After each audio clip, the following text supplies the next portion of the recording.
धन्यवाद madam speaker मो मंत्री को गोटे लिकेज जनवा चाहूँगी आपण जरिया जो एजेंसीज मान को आउटसोर्स करा जाउची केमती ओमफेड प्लांट भी अच्छी किसी सिक्योरिटी गार्ड एमान को आउटसोर्स करा जाउची तांको उपरे भी सेम रूल आपण इम्प्लीमेंट करने को आदेश देबे कि प्लस स्थानीय लोक मान को रोजगार मिलूना एम्प्लॉयमेंट मिलूना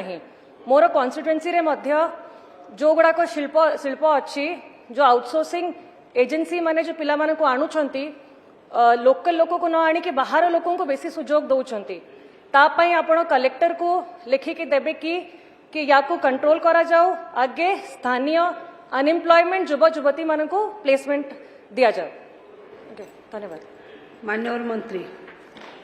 माननीय बाचस्पति महोदया प्रश्नर अधा उत्तर आपण देई सारछंती कलेक्टर को डायरेक्शन देबे। माननीय सदस्य जो कथा कहले निश्चित भाव में जेतेबेले लोक माने भोट देकी निर्वाचित करिसंती तांकर समस्या दुख समस्या तांकर बुझिबा पई समस्तंकर ए गोटे मैडम गोटे प्रश्न समस्तंक मुहरे जे नियुक्ति कथा नियुक्ति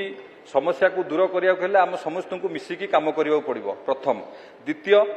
आमे जेहेतु निर्वाचित प्रतिनिधि आमर मध्य राइट्स रोची आमे डिस्ट्रिक्ट एडमिनिस्ट्रेशन सहित आमे निजे कथा हबा जे मो अंचल रे शिल्प अच्छी मो अंचल रे मो अंचल युवक युवती माने नियुक्ति पाइबा दरकार जदि सेथरे डिस्ट्रिक्ट एडमिनिस्ट्रेशन सहयोग न करिवे मु मान्यवर सदस्य मानु कहूची मो सहित भी जोगाजोग करंतु आमे आमे निश्चित भाव में समस्ते मिसी किभली भाव में जो अंचल रे शिल्प होउची से अंचल रे किभली युवक युवती नियुक्ति पाइबे आमे सेति प्रति ध्यान दबा एवं जो ओमफेड कथा कहले एटी विभागीय मंत्री वही मोर अनुरोध रहिबो जहाँ प्रश्न अच्छी ताकू किभली भाव में समाधान करहब आम समस्ते मिसी करवा।